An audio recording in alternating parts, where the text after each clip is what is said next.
I want to be one of the first to say congratulations to my cousin, Sheduer Sanders. Welcome to Cleveland. It is the greatest location in the nation. Welcome to the Sanders family. Sanders belong in Cleveland. Cleveland is what we do. Um, if you can make it in Cleveland, you can make it anywhere. Outstanding. Congratulations to a proud family of proud black men and proud sons and all of their supporting um, family. God bless you. Now to the matter at hand. To the matter at hand. It has been a sleepless night for many in the black community because we have watched what felt like a public humiliation and character assassination of a family, a young black man, and a family who have done nothing but show us excellence on levels that most families may never achieve. It is felt personal, and therefore I have a personal response, not unlike the response I've had over the years.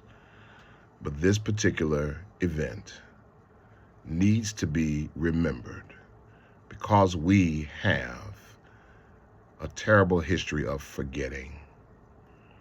Most will forget the humiliation of today as this boy fell from first round to the fifth round.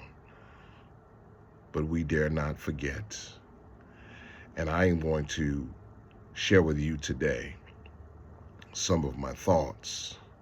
But one thing that we should be clear about is that we cannot keep giving the NFL a pass.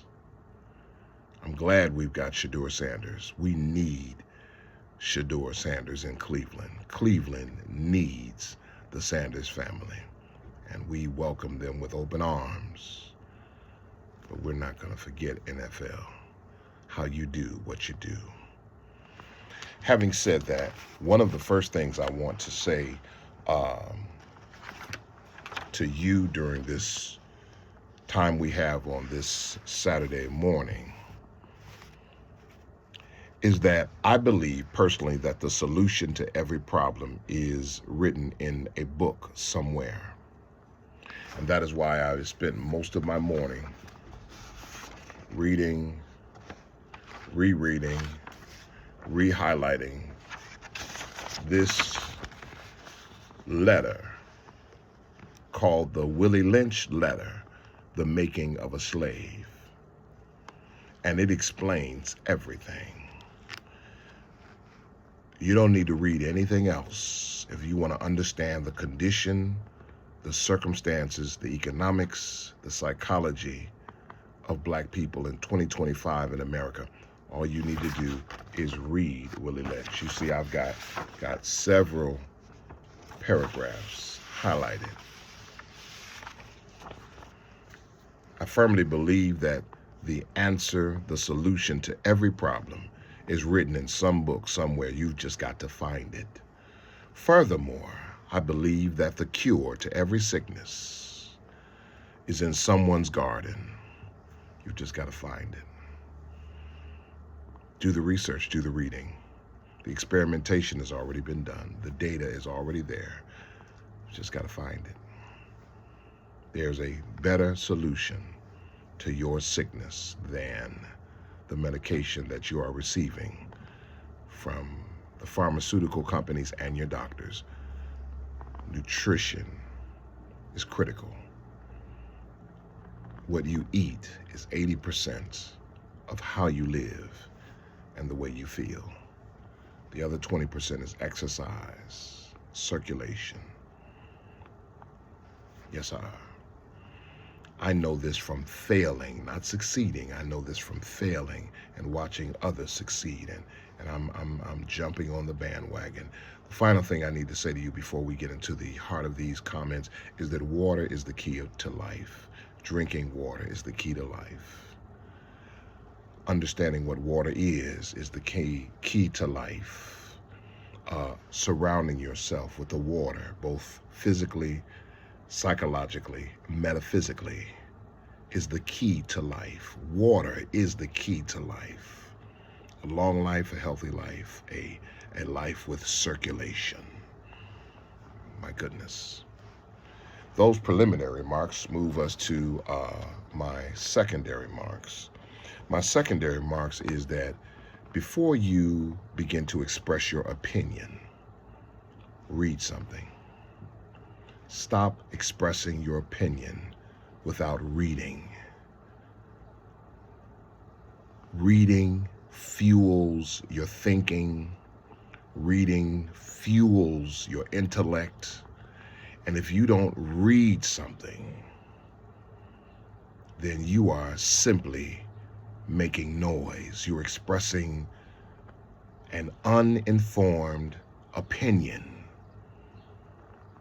There are a plethora of examples of people who just express their opinions. When you open your mouth, you should be well-read, well-spoken, articulate, and informed. You ought to say something. And if what you say is based on some reading, some bibliographies, then you may have an opportunity through your iteration of the reading. Because if it's been read, it's been through some iterations. Your iteration may bring some new value to what has already been discovered. There's nothing new under the sun. All you have to do is find it and read it. This circumstance with Deion Sanders and all of the many thousands of black men who have been unfairly and unjustly handled by the National Football League brought to mind Willie Lynch and the Making of a Slave. Written in 1712, 313 years ago. Nothing new under the sun.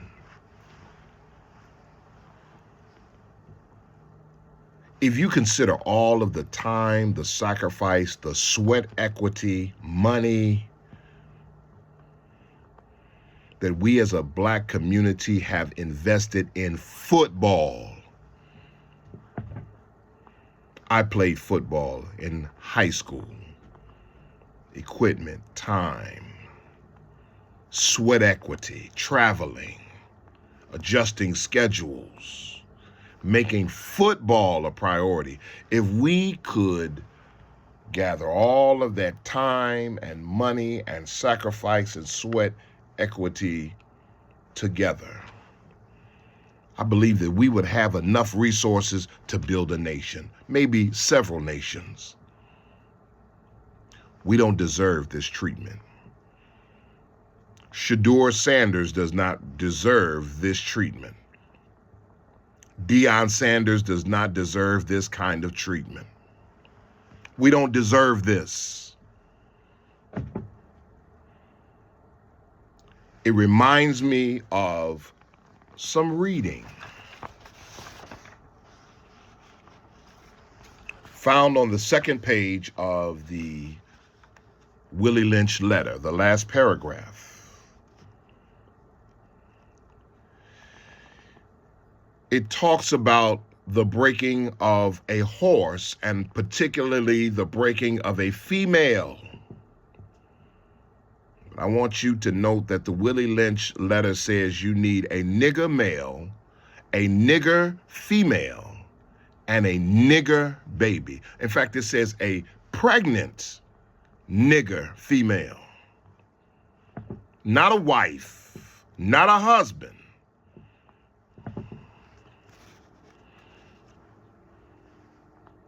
Take the meanest and most relentless nigger.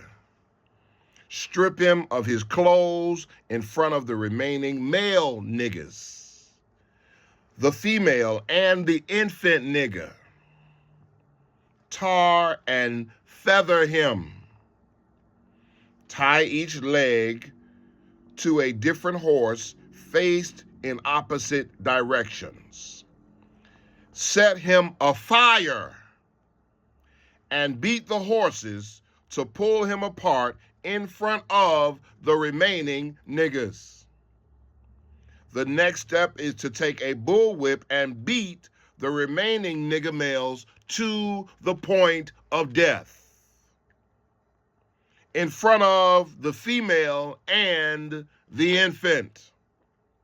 Don't kill him, but put the fear of God in him, for he can be useful for future breeding. Lord have mercy. The message is clear. It was clear 313 years ago. The message nor the method has changed. It is clear in 2025. Be humble. Be afraid. Be submissive. Be scared. Whatever you do, black man, the message today is do not be confident, do not be arrogant, and do not be sure of who you are, what you are, and where you come from. My God.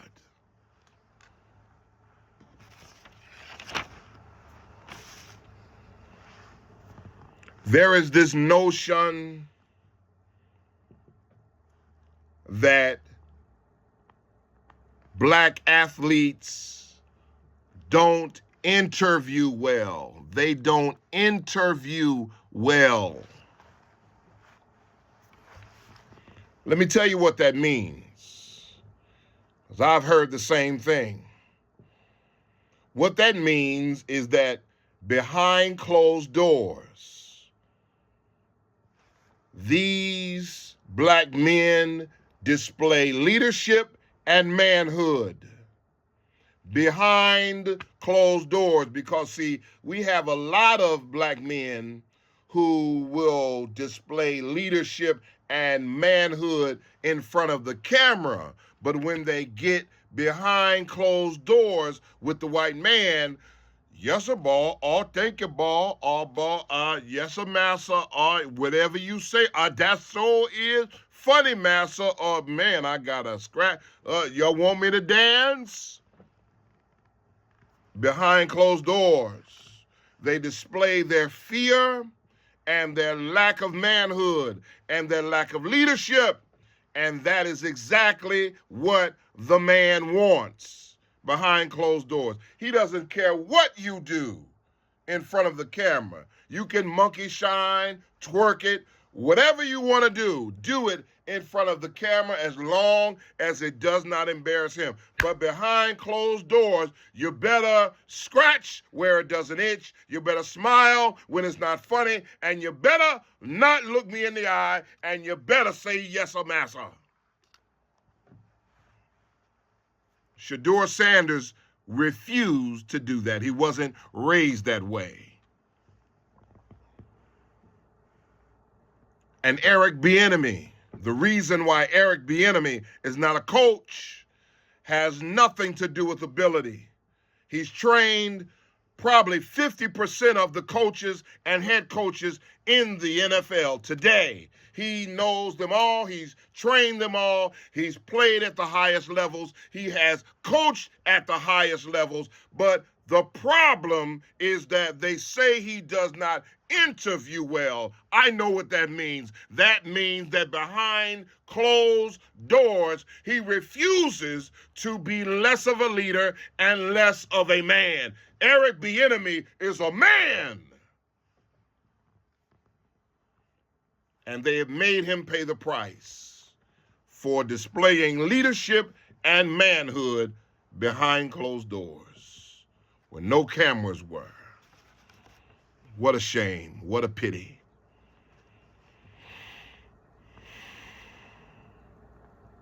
Because the NFL is the greatest show on earth, we keep giving them a pass. White men are not prepared for black manhood, nor are they prepared for black man leadership. They are simply ill-equipped to deal with black male leadership and manhood. But we keep giving them a pass. We keep overlooking the fact that the NFL is a new form of lynching. We keep giving them the pass. We gave them a pass on all of the black quarterbacks that they overlooked and forced to seek other opportunities, even though they were great athletes and great quarterbacks. We gave them a pass. I'm reminded of, I believe his name, I know his last name was Frazier, played for Nebraska. I think he lost 2 games in 4 years. Yet he could not make the roster of an NFL team. I'm thinking of the boy who played the year after Peyton Manning at Tennessee and won a national championship, something Peyton Manning did not do. But he just couldn't seem to gain traction in the NFL. But we gave the NFL a pass, the new form of lynching. We gave them a pass. They lynched another one. We gave them a pass for Joe Gilliam. Put Pittsburgh Steelers. We gave them a pass for what they did to Warren Moon. Wouldn't let him play in the NFL, but he went to the Canada and won the Grey Cup. And then he came back and they let him play. We gave him a pass for Tony Dungy and the Tampa Bay Buccaneers, the way they fired him. Thank God he was able to win a Super Bowl.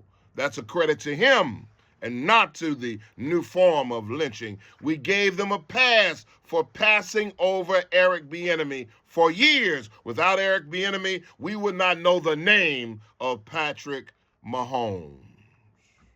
We gave them a pass for Colin Kaepernick. We gave them a pass for all those black head coaches that were only given 1 year to turn a program around, and in the case of Detroit, turn the program around.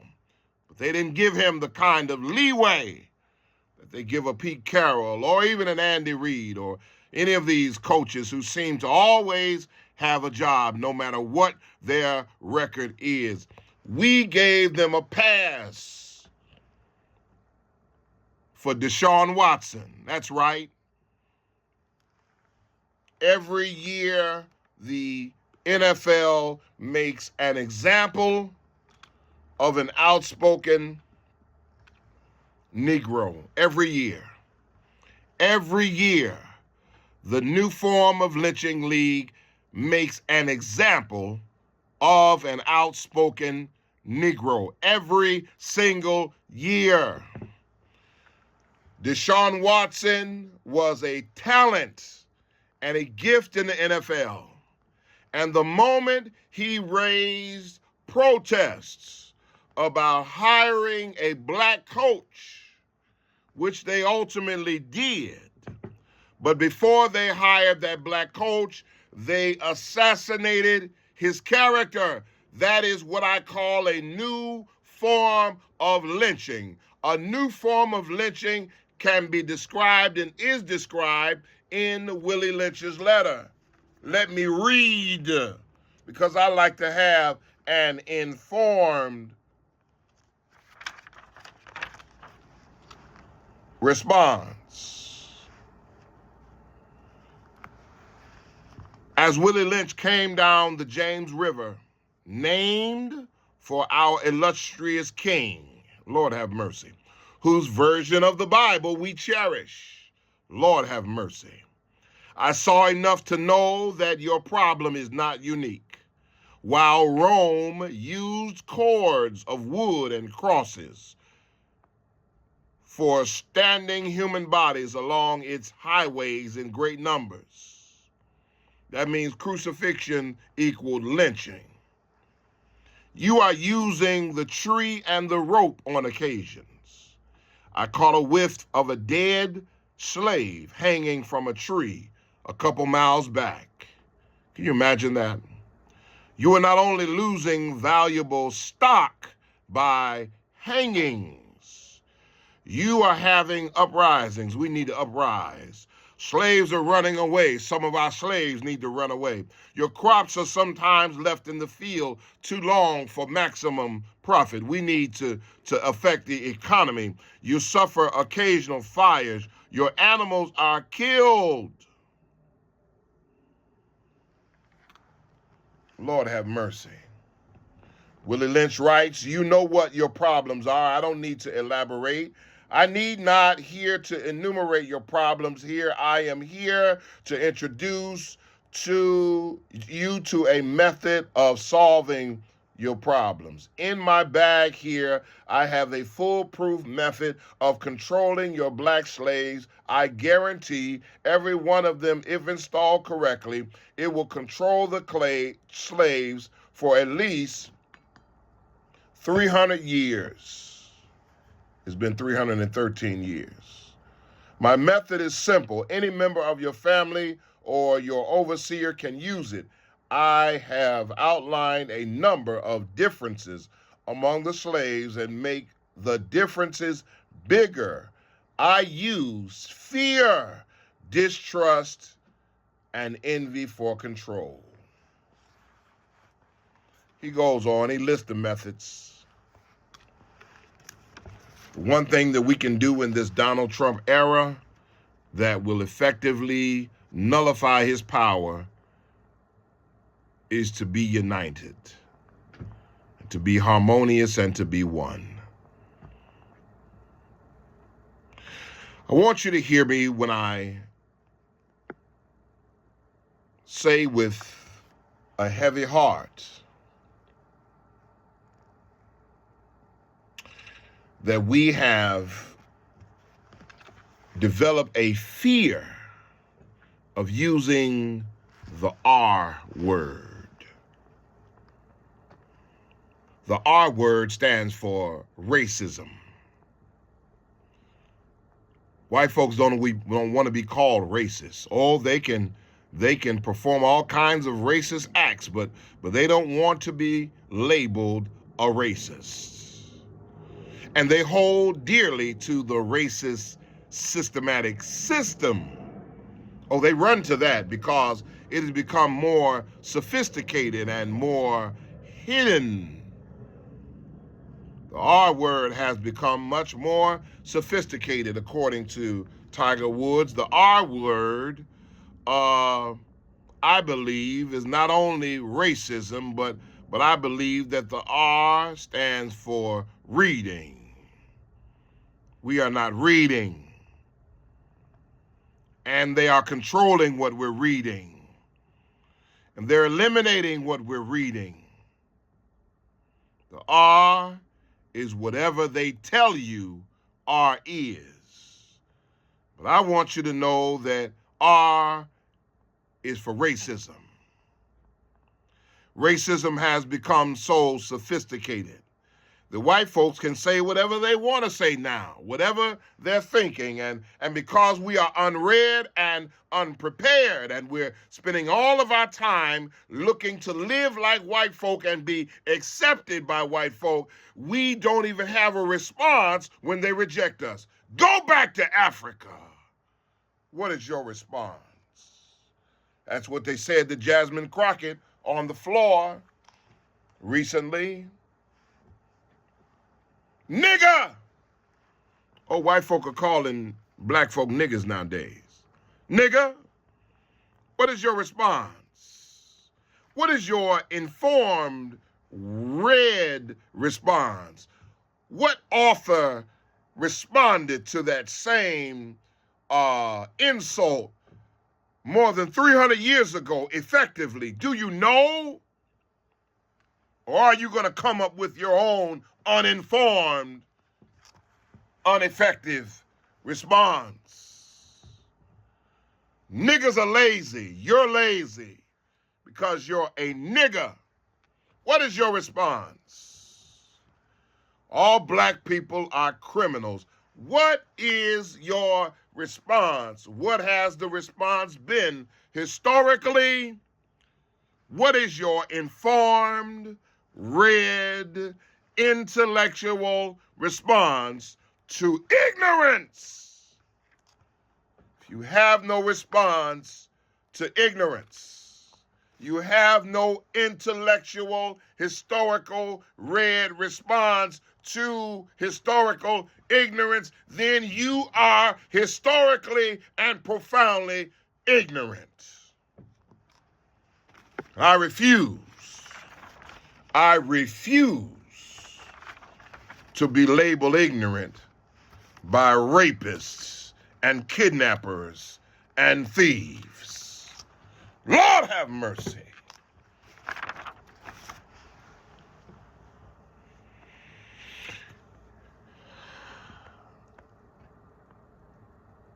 I wrote this before Sheduer was selected. And I'm glad he's selected. 5th round really isn't too bad.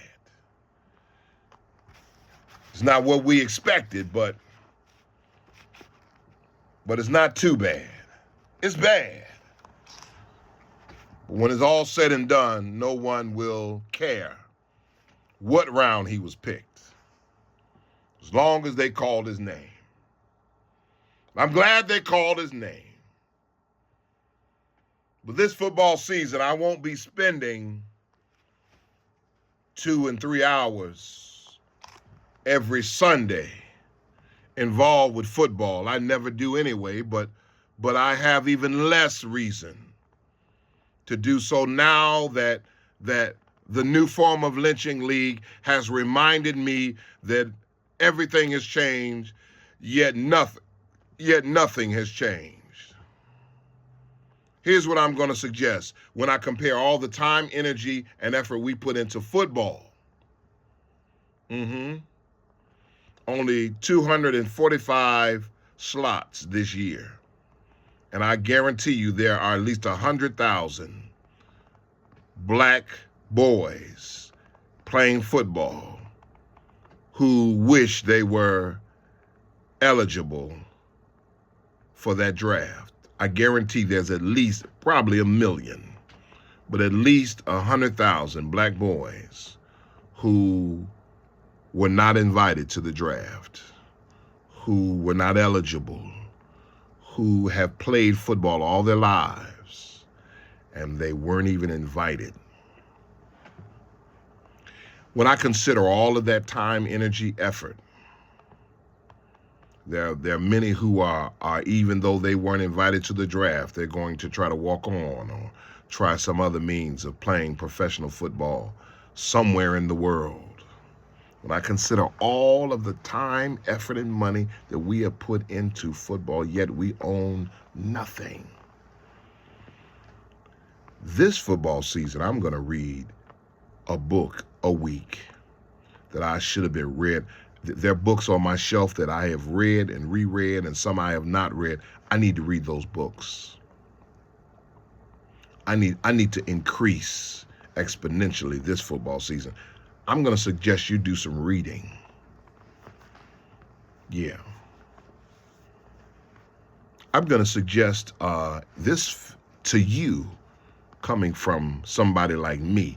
I'm going to suggest that you lose some weight this football season, rather than sitting around with all of the high calorie food. Go to the gym. Put 2 hours, put 3 hours in every Sunday. Just once a week. Go to the gym once a week. I'm making a commitment right now. Sunday afternoon, I usually sleep. Probably sleep because I'm eating all that bad food. I'm going to put in 2-3 hours every Sunday for 17 weeks. Every Sunday, I'm going to be up there at the gym working out. All right? Rather than eating all that bad food, why don't you change your diet?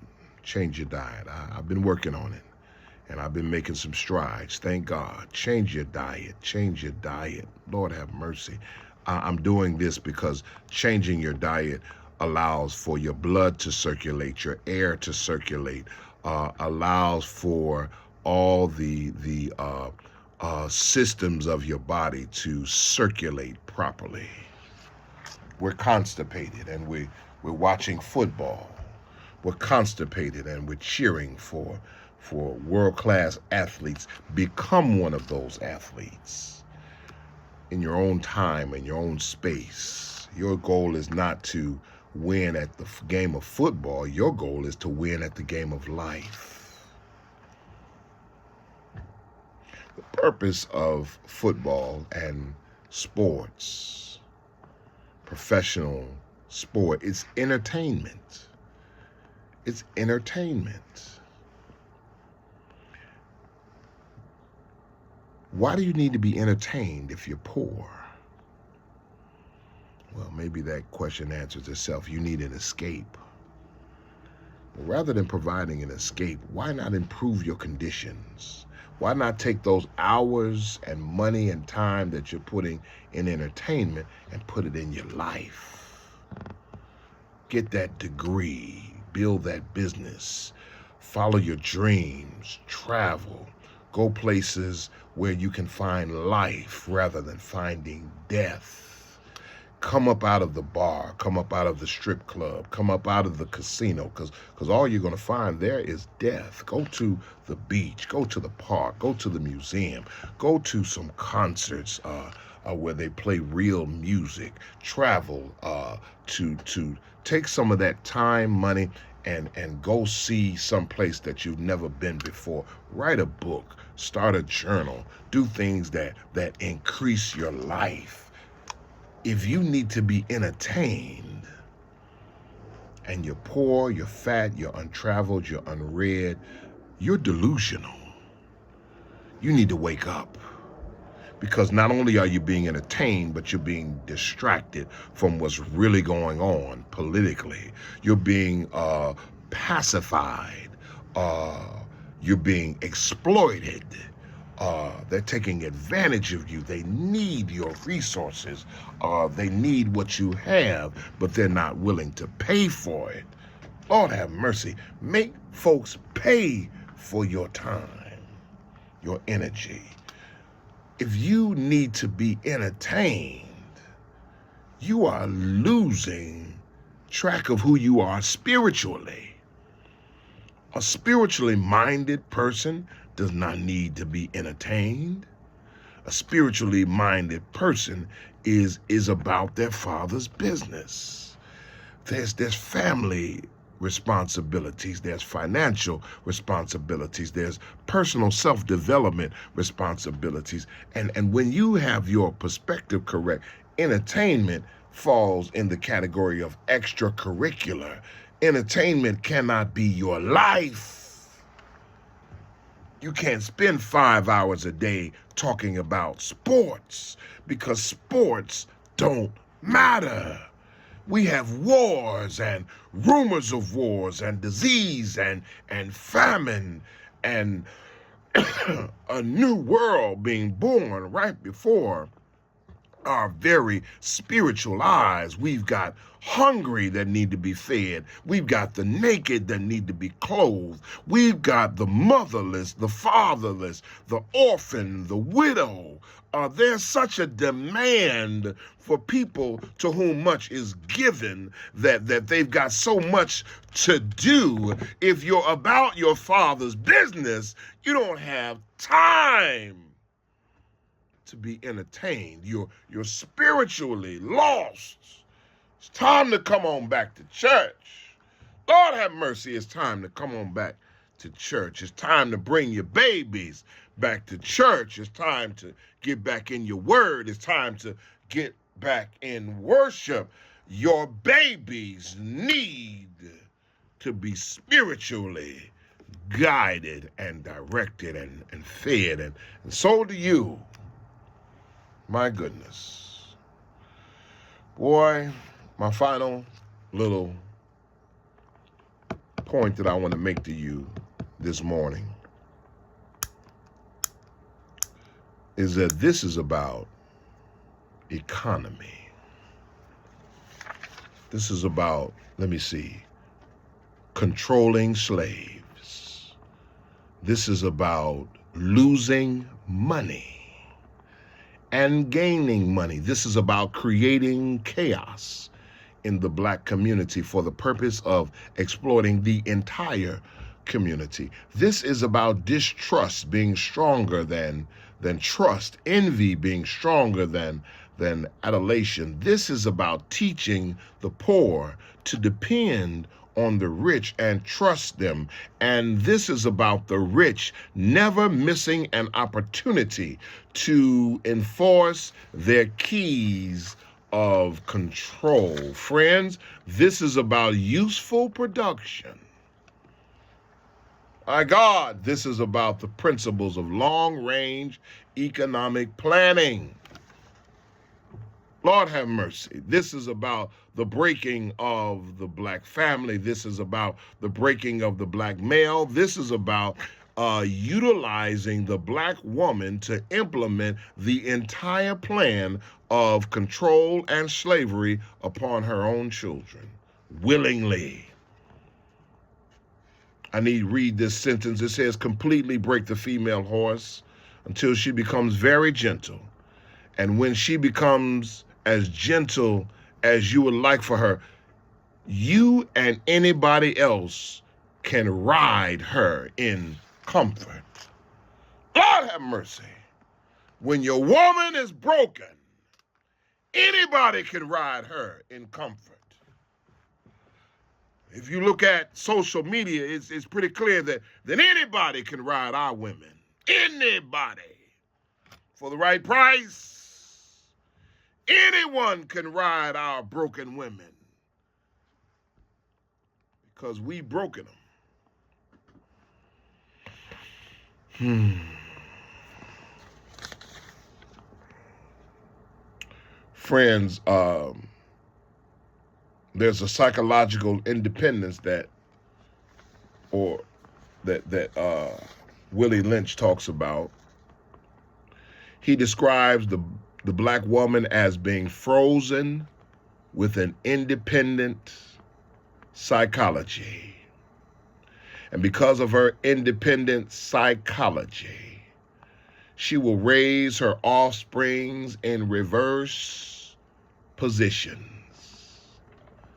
The one with the female offspring will teach that girl to be like herself, independent and negotiable. And we will negotiate with her, says the white man. But the one that has the black boy, she will be frozen with a subconscious fear for his life. She will raise him to be mentally dependent and weak, but physically strong. Run, boy! Mentally and dependent and weak, but physically strong. Lord have mercy. How long are we going to fall for this nonsense? The writer writes in Willie Lynch that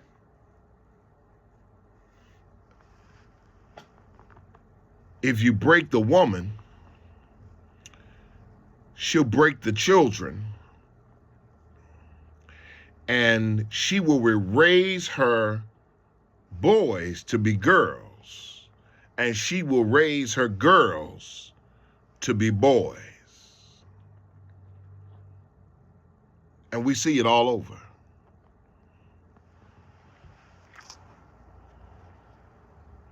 I asked the question as my final and closing thought. Why doesn't the NFL have games on Saturdays? And I said, well, in the playoffs they'll have games, but usually the games are held on Sunday. Why is that an issue for me? Well, because I know that historically, the one institution that has been a champion for the black community and a very grassroots vehicle for empowerment has been the black church. And I do mean the black church. And if we disturb Sunday, then we have disturbed the black church. Now, I know it's Sunday afternoon,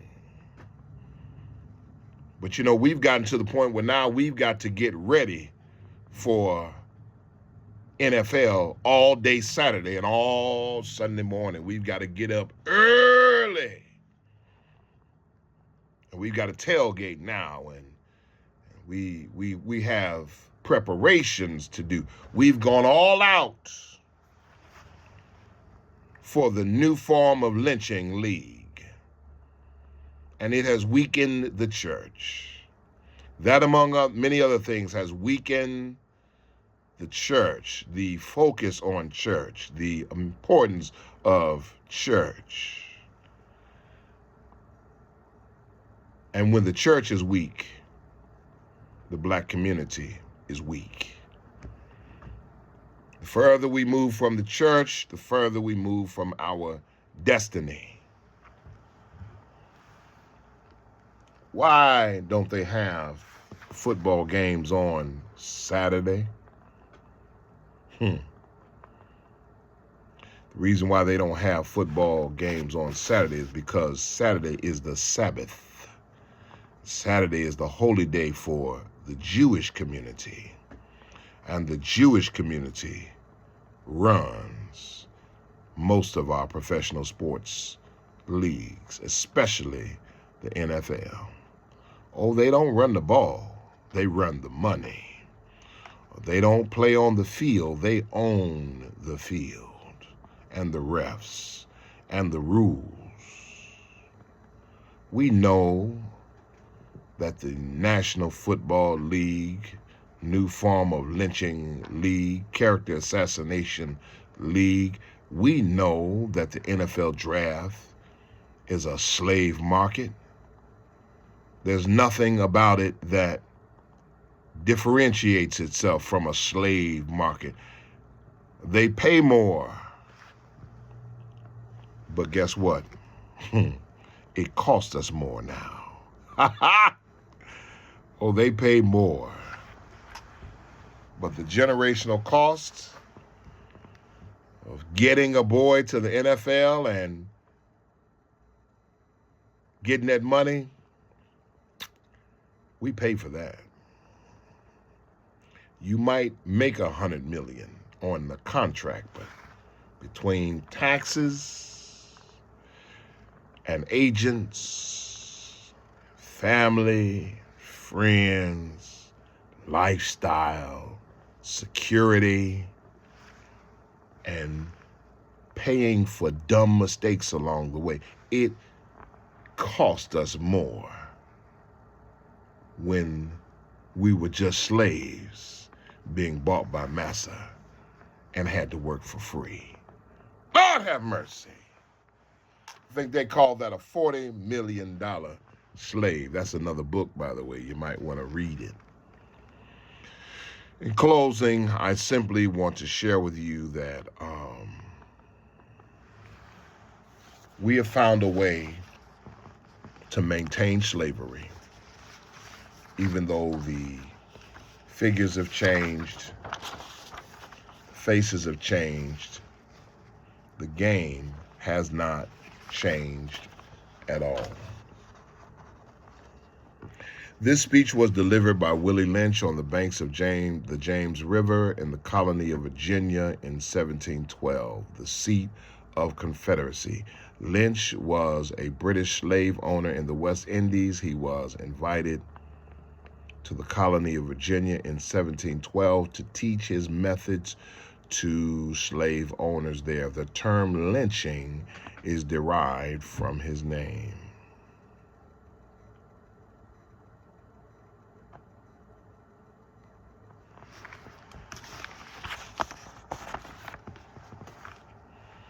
To be continued.